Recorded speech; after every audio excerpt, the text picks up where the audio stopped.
Hi there, it's Paige Obeson, and I'm going to be talking to you about my teacher work sample at Parkview Elementary in Dillon, Montana. That was in the first grade.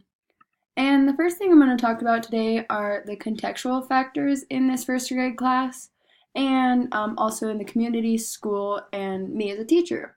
So in the community, I thought it was very interesting that the median household income in Dillon was only $33,276, which means that students might not be fed properly and have more stresses at home because of this.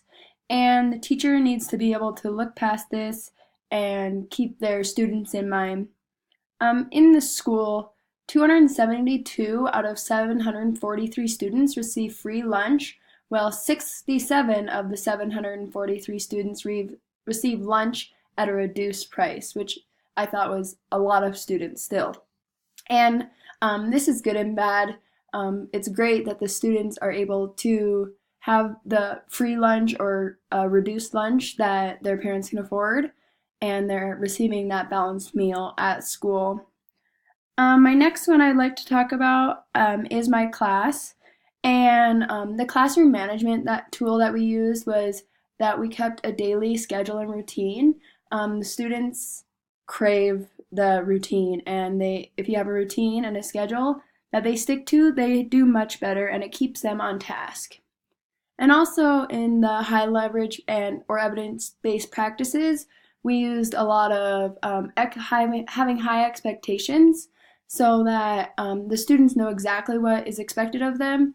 And then there was also a clip chart where they either got to clip up, which was a good thing, or if they were doing something that was not meeting expectations, they had to clip down. And most students were very motivated by this. And the next thing we're going to talk about is my unit objective and standards.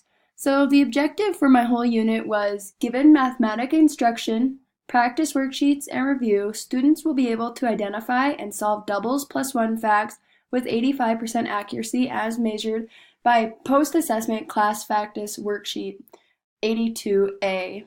And there are two standards that went along with this unit.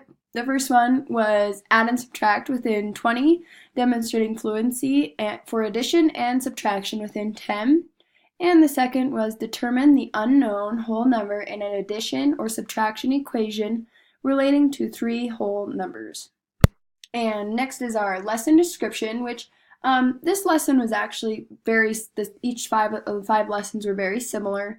The first one was students will use linking cubes to build towers to compare and measure doubles facts and then create the doubles plus one facts. So in this one, they just created the doubles plus one facts on their cube so that they could see it and have it in their hands.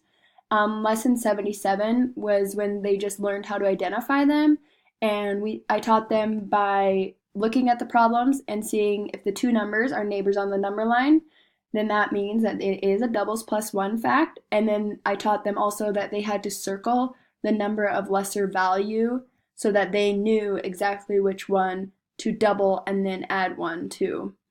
And then for lesson 78, we just reviewed how to solve, and it was just a review day of everything on how to identify them and how to solve them. Lesson 79 was also a review day, and we also threw in a little chant that we did, and we just had a little song and a movement to go with it, which actually helped a ton. The students really caught on to this very well. And then the last one was just how to solve the doubles plus one fact using the wrap-up that is given with the Saxon math curriculum. This is my pre-assessment and post-assessment tool. I used a worksheet from the Saxon math curriculum, worksheet fact practice page 82A, which as you can see, it's just doubles plus one facts, and they had as much time as they needed to do it, and I told them if they didn't know an answer, they could sure write they didn't know the answer, just so they didn't get stressed about it, because some of these students have test anxiety. And next, we have some of our formative assessments. Lesson 76 went really well, actually. They were told to fold their paper in half on the dotted line and then solve the doubles facts, which they know very well, and then turn it over, solve the doubles flat fact on the left, and solve the doubles plus 1 fact on the right. Then they could see what the doubles fact was, and then just adding one more to that. And that went very well. Lesson worksheet 77. As you can see, the one I chose did not go quite as well, which was kind of surprising for me. But then when I sat this student down one-on-one, she did great. And so we just had to talk through how we did it. On her own, she didn't do too great. But then once we sat down, we said the movement, or did the movement, said our little song, she did great on it. And that was lesson 77. And then lesson 79 was one that I created, and they just had to circle the number of lesser value and then solve. And for lesson 78, they had fact cards, which these are given by Saxon Math as well. And they are to circle the number of lesser value and then turn it over and write the answer on the back. And then they use these for practice throughout the next few lessons. And on lesson 80-1, this is what the wrap-up is, and they are to use the string to match the number sentence to the correct answer.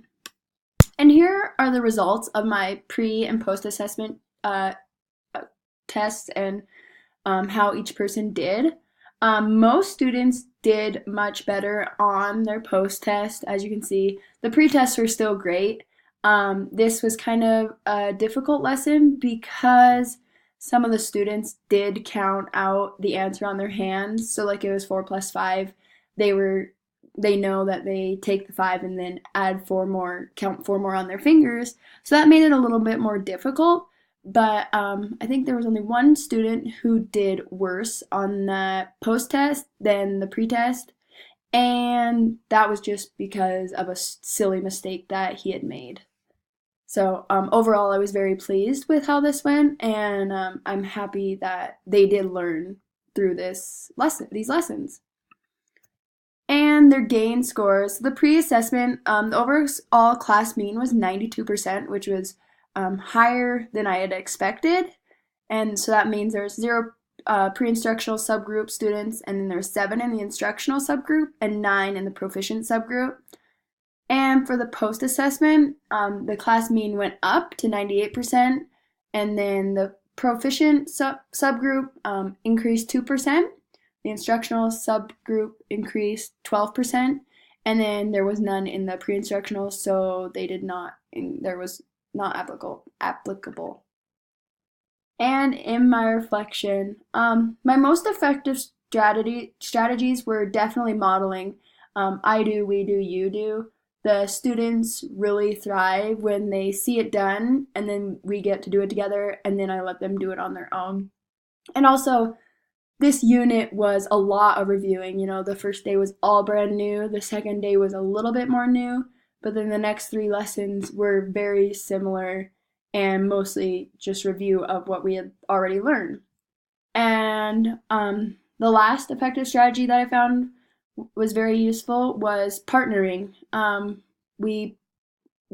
Smith had partners already, math partners already assigned, and so we just used those partnerships.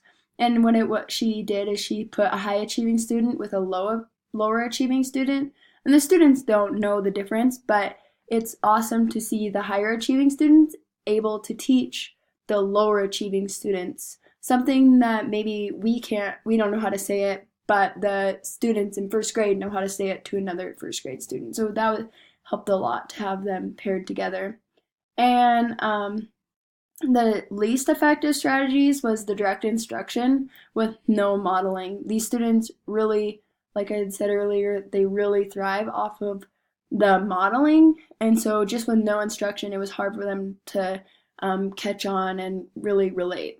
And then for my professional development, differentiation I would want to improve, and that's something that I think can always be improved. This was a fairly easy lesson for most of these students, but I think it went well overall.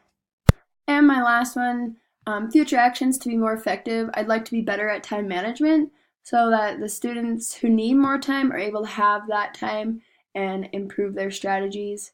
and I thought that I did pretty well during my lessons, but it's always something that I can improve on.